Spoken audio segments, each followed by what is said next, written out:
നമ്മൾ തട്ടടവ് പഠിക്കുമ്പോൾ മുതൽ കേൾക്കണേ ആദിതാളം എന്ന്.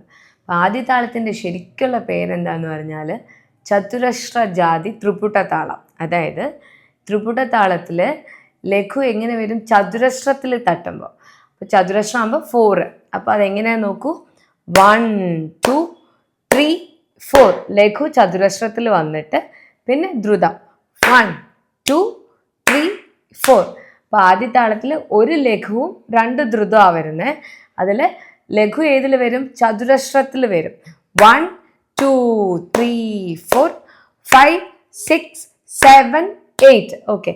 അപ്പോൾ ത്രിപുടതാളത്തിൽ ഒരു ലഘു 2 ദ്രുതമാണ് വരുന്നത്. പക്ഷെ ത്രിപുടതാളത്തിൽ ലഘു നമ്മൾ ചതുരശ്രത്തിൽ തട്ടിയിട്ട് 2 ദ്രുതം വരുമ്പോൾ അത് ആദിതാളം. അപ്പോൾ ആദിതാളത്തിൻ്റെ ശരിക്കുള്ള പേരാണ് ചതുരശ്ര ജാതി ത്രിപുടതാളം.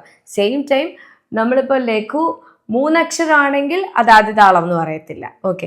അപ്പോൾ അത് തിശ്രജാതി ത്രിപുടതാളമാണ്. ചതുരശ്ര ജാതി ത്രിപുടതാളത്തിനാണ് നമ്മൾ ആദിതാളം എന്ന് പറയുന്നത്.